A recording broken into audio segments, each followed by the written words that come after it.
جانم بفرمایید داخل.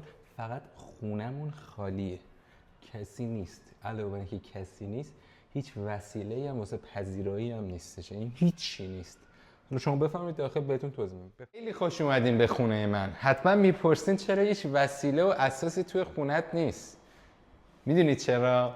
ما وقتی به دنیا میایم، وقتی میریم تو اتاقی که پدر مادرمون برامون درست کرده، از همونجا وسایلمون شروع میشه. یه تخت خواب داریم که انتخاب پدر مادرمونه، اگر تخت خواب داشته باشیم، اسباب بازی و چیزهای مختلف. تا یه لول بزرگتر میشیم، کم کم بعضی از چیزایی که وارد زندگیمون میشه انتخاب خودمونه. یعنی مثلا دیگه تا یه جایی وارد میشیم، ولی تا همون سن 20 سالگی 25 سالگی هم که توی خونت هستی، خیلی چیزا انتخاب دل تو نیست.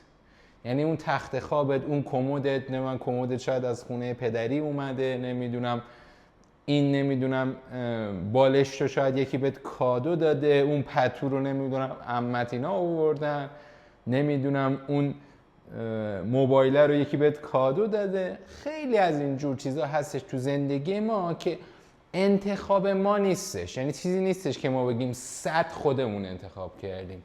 موقعی هم که بزرگتر میشیم، میخوایم بریم سر خونه زندگیمون، اونجا هم وارد یه مرحله دیگه میشیم که باز انتخاب خودمون نیست.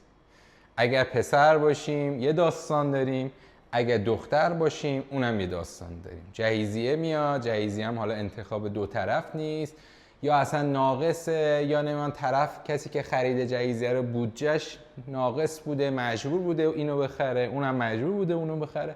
کاری ندارم آقا.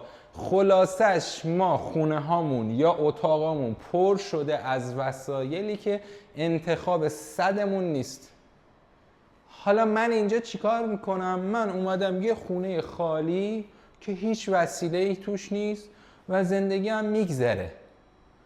فقط یه جا نیاز دارم که سرمو بذارم بخوابم و یه چیزی بخورم. شیر آب اینجاست، یه خوردنی هم پیدا میشه از توی سوپری، یا مثلا غذا سفارش میدم، یا یه تخم مرغ یا نون خالی میخورم، سیر میشه میره.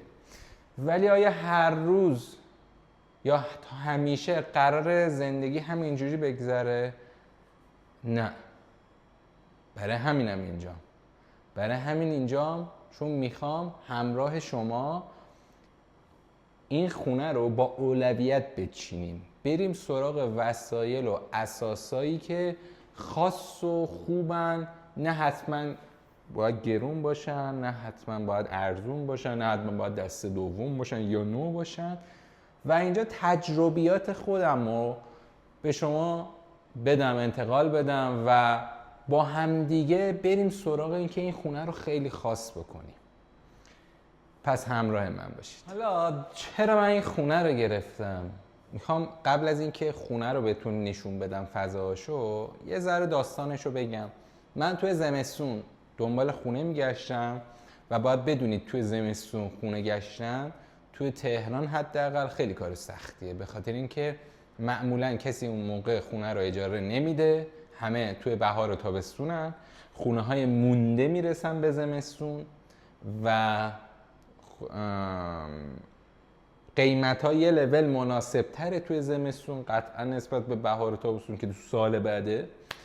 ولی خب خونه خیلی به زور پیدا میشه و منم این خونه رو تا آگهی شد رو هوا زدم. یعنی 2 ماه دنبال خونه بودم و تا موقعی که آگهی شد رو هوا زدم، بیعانه دادم، گفتم آقا فردا میام اونجا بازدید میکنم. فرداش رفتم بستم خونه رو. برای چی؟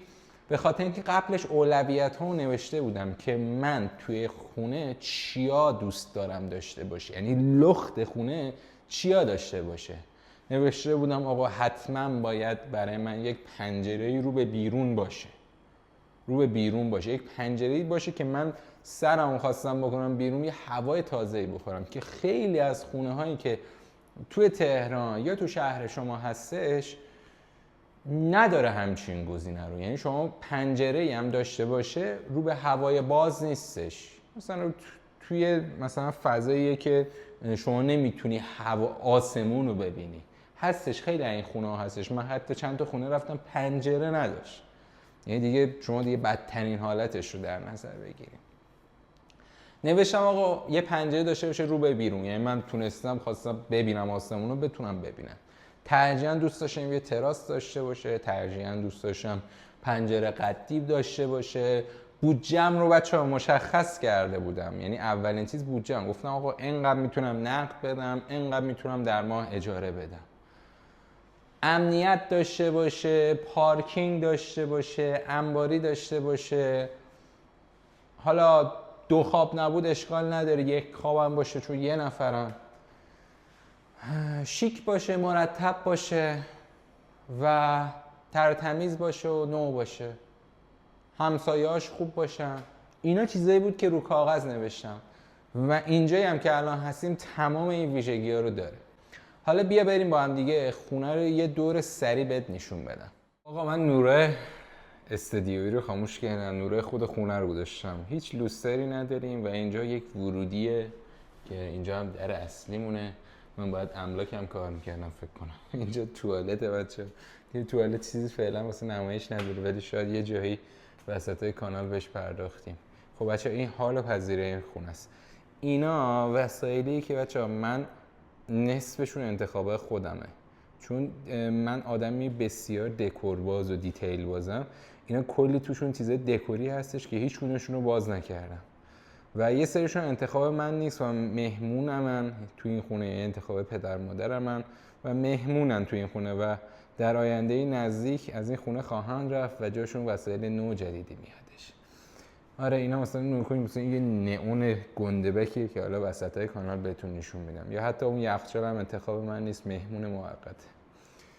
این از آشپزخونه است. اینجا بچه یه پنجره داره رو به غرب تهران، بذار براتون باز بکنم. اینجاست هوا هم امشب نمیدونم چی جوریه. اینجا بچه نزدیک دریاچه چیتگره. بعد این از اینجا بچه ظرف هم البته ظرف کثیف دارم. فعلا خیلی خونه نامرتب نیست ولی خیلی مرتب هم نیستش. بچه این من 2 تا رفیق دارم که هنوز کامل معرفیشون نکردم، تو ویدیو بعدی بهشون میپردازم. این صندلی اکبره که بهتون میگم.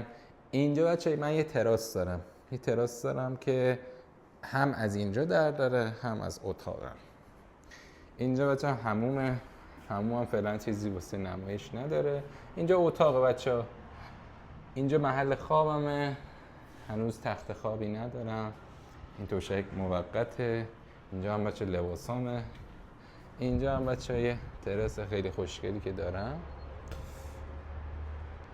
که رو به غربه. اینجا خیلی واسم ارزشمنده به خاطر اینکه راحت میتونم اینجا یه هوایی بخورم. امشب هم داره قشنگ باد میاد و از اینجا هم قشنگ راه داره به داخل خونه.